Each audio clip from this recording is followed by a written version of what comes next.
सबसे पहले हम बात करते हैं प्लानिंग प्रैक्टिस इन इंडिया की। Planning practice in India refers to the purpose of formulating implementing plan and policies to guide the country economic social infrastructure development. India has the long history of planning which can be track to its post independence period.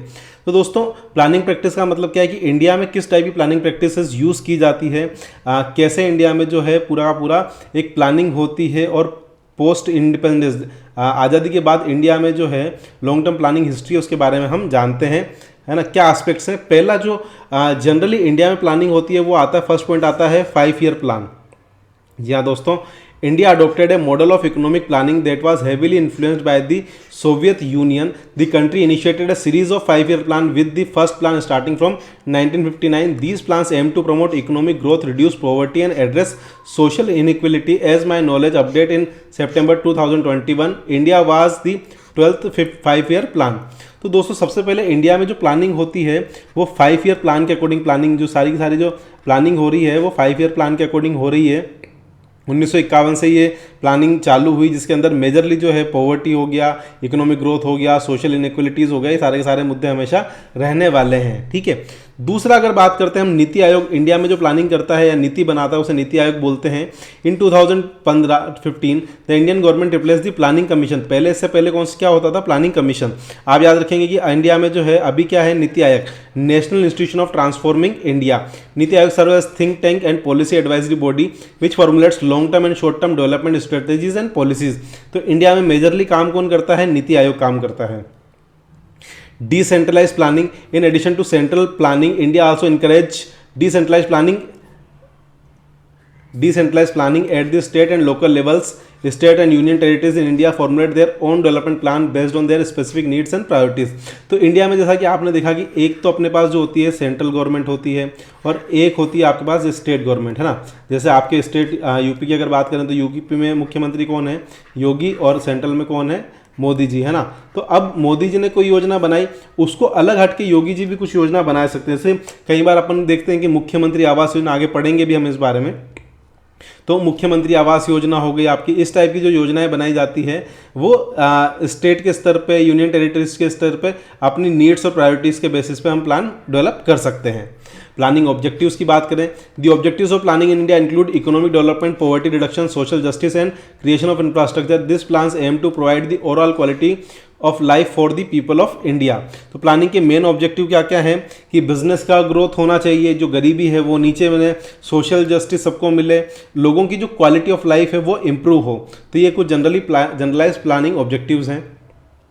Sectoral focus की अगर मैं बात करूं, Indian plans often have sectoral focus such as agriculture, Indian education, health care, infrastructure development. तो आपने देखा होगा कि बजट आता है तो उसमें एग्रीकल्चर के लिए अलग से बजट आता है, इंडस्ट्री के लिए अलग से बजट आता है, एजुकेशन के लिए अलग से बजट आता है, हेल्थ केयर के लिए अलग से बजट आता है, इंफ्रास्ट्रक्चर के लिए अलग से बजट आता है। तो हर एक का एक प्लान होता है, की टारगेट्स होते हैं जो कि अलोकेट रिसोर्स के अकॉर्डिंगली लिए जाते हैं।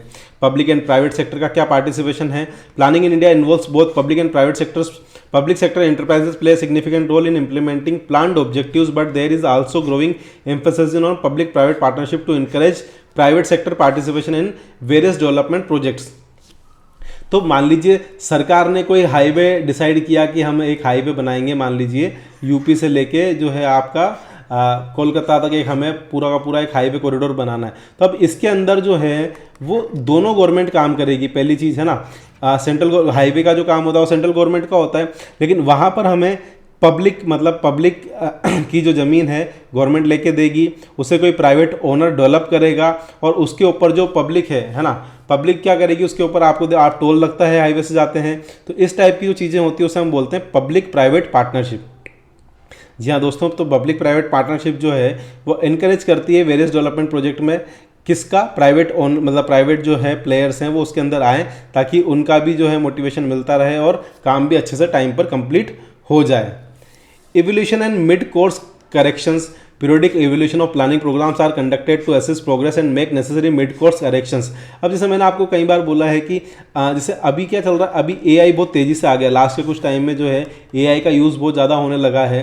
तो अब मान लीजिए आपने कुछ प्लान किया था 20 सालों में, अब AI की मदद से वो जो है अगले 12 सालों में कंप्लीट हो सकता है या 10 सालों में ही कंप्लीट हो सकता है। तो आप वहाँ पर रुक कर उसका वापस इवेल्यूट करेंगे और उसके लिए नए रिसोर्सेज अलोकेट करेंगे, उसके अकॉर्डिंग अपनी स्ट्रेटेजी को मॉडिफाई करेंगे और चैलेंजेस को देखेंगे।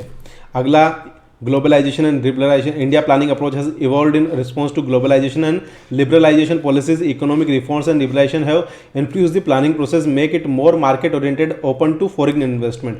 अब हमें क्या करना होता है, क्योंकि हमें सेंट्रल लेवल पे जब हम प्लानिंग करते हैं तो जो फॉरेन इन्वेस्टमेंट, बाहरी पैसा, जिसे हम फॉरेन FII बोलते हैं, फॉरेन इन्वेस्टमेंट इंस्टीट्यूशनल इन्वेस्टर होते हैं, वो हमारे इंडिया में पैसा क्यों लगाएंगे, क्योंकि हमें वहाँ पर लिबरलाइजेशन, उनके लिए टैक्सेस में कुछ छूट देनी पड़ेगी, उनके लिए हमें कुछ जगह में छूट देनी पड़ेगी एरिया वाइज, तो वो यहाँ पर आएंगे, गवर्नमेंट की मदद करेंगे, वहाँ के लोगों को रोज़गार मिलेगा, यहाँ से वो अर्न करेंगे। ठीक है, तो इस तरह से इंडिया को अगर हमें मार्केट ओरिएंटेड अप्रोच को आजकल हम अपनाने लगे हैं। सस्टेनेबल डेवलपमेंट, ऑब्वियसली बात है, ये पॉइंट आपको हर जगह देखने को मिलेगा। आजकल हम लोग क्या करें, सस्टेनेबल डेवलपमेंट की तरफ आगे बढ़ रहे हैं, जिससे एनवायरमेंटल, इकोलॉजिकल और कल्चरल, है ना, एक पॉइंट और आता है इसमें कल्चर, इन तीनों को नुकसान नहीं पहुंचना चाहिए। तीन चीज़ें होती है, एनवायरमेंट, इकोनॉमी और कल्चर, है ना, एनवायरमेंट, इकोनॉमी और कल्चर। तो हमें इस टाइप से डेवलपमेंट करना है कि वहाँ का एनवायरमेंटल भी ख़राब ना हो, वहाँ का कल्चर भी बना रहे और इकोनॉमिकल ग्रोथ भी वहाँ पर देखने को मिले। इस पूरे को हम बोलते हैं सस्टेनेबल डेवलपमेंट। दोस्तों, वीडियो थोड़ा सा लंबा होगा, आपने अभी तक सब्सक्राइब नहीं किया है तो प्लीज़ सब्सक्राइब कर दीजिए और आराम से ये वीडियो देखिए, क्योंकि आपके बहुत काम का होने वाला है। Digitalization technology, the Indian government is increasingly leveraging digital technology and data analytics in the planning process. Initiative like Digital India aim to use technology to improve governance, service delivery and data driven decision maker. तो आजकल India में आपने देखा होगा digital India को Indian government बहुत promote कर रही है। इसकी वजह से क्या होता है कि हमें डेटा ड्रिवन डिसीजन मेकिंग होती है, कि जो भी हम डिसीजन मेक कर रहे हैं वो डेटा, मतलब उसके पीछे कहीं ना कहीं डेटा है कि हाँ इतने लोगों ने इस चीज़ को पहले यूज़ किया है, तो हम एज ए गवर्नमेंट इसको हम एज ए पॉलिसी में इसको ला देते हैं। ठीक है, तो उसको भी हम टेक्नोलॉजी का भी यूज़ करते हैं।